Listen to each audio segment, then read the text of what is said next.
పంచాయతీ స్థానాల్లో మరి కాంగ్రెస్ పార్టీ వల్ల 60 స్థానాల్లో విజయం సాధించింది. 60 స్థానాల్లో విజయం సాధించడము, 19 స్థానాల్లో ఇండిపెండెంట్లు గెలవడం జరిగింది.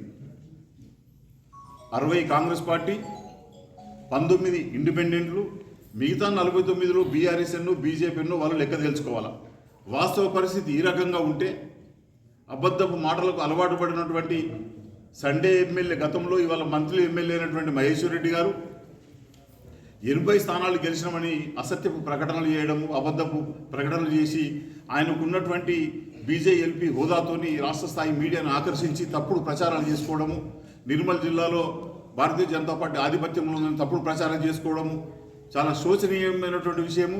ఇది ఒక ఆత్మహత్య సదృశ్యమని చెప్పి ఈ సందర్భంగా మనం చేస్తూ ఉన్నాను. నేను ఆధారాలతో సహా బయట పెడతా ఉన్నాను. 60 మంది మా కాంగ్రెస్ పార్టీ సర్పంచుల విజేతలైనటువంటి 60 మంది జాబితాను నేను ఇప్పుడు మీకు ప్రెస్కు నేను మీకు వ్యక్తిగతంగా ఇవ్వబోతున్నా. నీతి నిజాయితీ ఉంటే, చిత్తశుద్ధి ఉంటే మహేశ్వర్ రెడ్డి గారు మీరు నిన్న ఏదైతే ప్రెస్కు ప్రకటించారో వాళ్ళకు నిన్న 80 మంది జాబితా ఇచ్చి ఉండాల్సింది. కనీసం ఈ రోజైనా, ఈ నిమిషమైనా మీరు నా కౌంటర్ను స్వీకరించి మీ 80 ఎక్కడుందో ప్రకటించాలని చెప్పి నేను మనవి చేస్తూ ఉన్నాను. కేవలం తప్పుడు ప్రచారాలతోని, గ్లోబల్స్ ప్రచారంతోని ఒకసారి ఒక మాటను పదే 10 సార్లు చెప్పడంతోనే అది సత్యమవుతుందని అనుకుంటే అది నీ అమాయకత్వము. నియోజకవర్గ ప్రజలు ఇప్పటికే నీతోని అనేక రకాలుగా ఇబ్బంది పడుతున్న ఈ సందర్భంలో కనీసం ఒక 2 లక్షల పైగా ఓటరు మహాశయులకు ప్రాతినిధ్యం వహిస్తున్నటువంటి మీరు అబద్ధపు మాటలు మాట్లాడకుండా ఉంటే బాగుంటుందని చెప్పి నేను నా సూచన సలహా ఇస్తూ ఉన్నాను. జూటా స్టేట్మెంట్ అని చెప్పి నేను మనవి చేస్తూ ఉన్నాను. మీ 80 కాదు, మీ 49 మీ ఎన్నో బీఆర్ఎస్ ఎన్నో తేల్చుకోవాలా. 19 మంది ఇండిపెండెంట్లు, 60 మంది కాంగ్రెస్ పార్టీ వాళ్ళని చెప్పి ఈ సందర్భంగా మనం చేస్తూ ఉన్నా. ఇలా ఖానాపూర్, నిర్మల్, గతంలో మరి నిర్మల్ 2వ ఫేజ్లో జరిగినటువంటి కుట్టాల, లోకేశ్వరం, బైన్సా కాన్స్టిట్యున్సీ అన్నీ కలిపితే కాంగ్రెస్ పార్టీకి స్పష్టమైనటువంటి ఆధిపత్యం ఉందని మనం చేస్తూ ఉన్నా.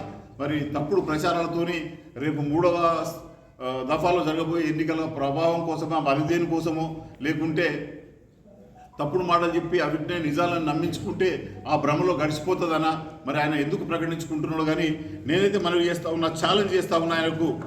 నేను 60 మంది జాబితా నేను ప్రకటిస్తూ ఉన్నా. నీలో నిజాయితీ ఉంటే, చిత్తశుద్ధి ఉంటే, నీతి ఉంటే నీ లిస్టు ప్రకటించమని చెప్పి నేను డిమాండ్ చేస్తూ ఉన్నా. అది అబద్ధాల మాటలు, తప్పుడు మాటలు.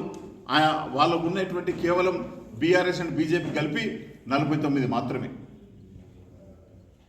వాస్తవ పరిస్థితి ఇట్లా ఉంటే తప్పుడు మాటలు ప్రకటించడం భావ్యం కాదని చెప్పి మనం చేస్తూ రానున్న ఎంపీటీసీ, జెడ్పీటీసీ ఎన్నికల్లో కూడా కాంగ్రెస్ పార్టీ నిర్మల్ శాసనసభ నియోజకవర్గంలోని 7 మండలాల్లో అత్యధిక స్థానాలు, ఎంపీటీసీ స్థానాలు సాధించి 7 మండలాల్లో కూడా కాంగ్రెస్ పార్టీ మండల అధ్యక్షుల కాంగ్రెస్ జెండాను ఎగురవేస్తారని, అట్లాగే 7 మండలాల్లో కూడా జెడ్పీటీసీ విజయం సాధించి కాంగ్రెస్ జెండా ఎగురవేస్తామని, నిర్మల్ మున్సిపాలిటీలోని 42 వార్డుల్లో దాదాపు 35 వార్డులలో విజయం సాధించి మరి కాంగ్రెస్ విజయ పతాకాన్ని ఎగురవేయడం ఖాయమని, జిల్లా పరిషత్పై కూడా కాంగ్రెస్ పార్టీ విజయ పతాకం రెపరెపలాడడం ఖాయమని చెప్పి ఈ సందర్భంగా నేను మనవి చేస్తూ,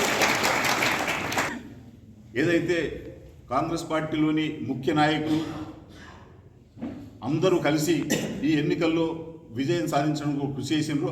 ముఖ్య నాయకులకు, మండల పార్టీ అధ్యక్షులు, మాజీ ఎంపీపీలు, మాజీ జెడ్పీటీసీలు, మాజీ సర్పంచులు, నీటి సంఘాల అధ్యక్షులు కావచ్చు, పిఎస్సీ చైర్మన్లు కావచ్చు, మరొకరు కావచ్చు, వివిధ స్థాయిల్లో ఉన్నటువంటి కాంగ్రెస్ పార్టీ నాయకత్వం అంతా కూడా సమిష్టిగా కృషి చేయడం ద్వారా నిర్మల్ శాసనసభ నియోజకవర్గంలో ఈ 60 స్థానాల్లో ఫలితం సాధించడం. దాదాపు ఈ 19 మంది ఇండిపెండెంట్లో దాదాపు 15 మంది ఇండిపెండెంట్ల వరకు నాతో మాట్లాడే ప్రయత్నం చేస్తూ ఉన్నారు, మేము పార్టీలో కలుస్తామని.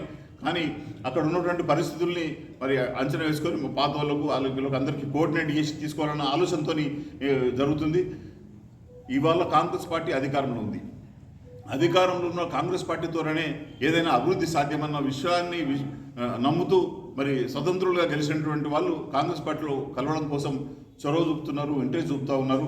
వారికి మేము అన్ని విషయాలను ఆలోచన చేసి ఎవరెవరిని చేసుకోవాలో తప్పకుండా నిర్ణయం తీసుకుంటామని చెప్పి మనం చేస్తూ ఈ ఎన్నికల్లో ఈవెన్ ఓడిపోయినటువంటి కాంగ్రెస్ పార్టీ అభ్యర్థులకు కూడా హృదయపూర్వక అభినందనలు తెలియజేస్తూ అందరికి కూడా నేను అభినందనలు ధన్యవాదాలు తెలియజేస్తూ రానున్న రోజుల్లో ఇంతకంటే కూడా రెట్టించిన ఉత్సాహాన్ని స్ఫూర్తిని ప్రదర్శించి ఎంపీటీసీ జెడ్పీటీసీ కోఆపరేటివ్ తదితర మున్సిపాలిటీ ఎన్నికల్లో అద్భుతమైనటువంటి విజయం సాధించే దిశగా గౌరవనీయులు సోనియా గాంధీ గారు, మల్లికార్జున ఖర్గే గారు, రాహుల్ గాంధీ గారు, మన ముఖ్యమంత్రి రేవంత్ రెడ్డి గారు, పిసిసి అధ్యక్షుడు మహేష్ కుమార్ గౌడ్ గారి నాయకత్వంలో అనేక సంక్షేమ అభివృద్ధి కార్యక్రమాలు చేసి జనరంజకమైనటువంటి పరిపాలన ద్వారా దాన్ని మనం తప్పకుండా సాధించాలని మొన్నటి ప్రపంచ సమ్మిట్ అనేది ఒక అద్భుతమైనటువంటి నిర్వహణ చెప్పి మనం చేస్తూ ఉన్నాం. ఇవాళ ప్రపంచ దేశాలు అబ్బురపడే విధంగా ఈ దేశంలోని వివిధ అన్ని రాష్ట్రాలు కూడా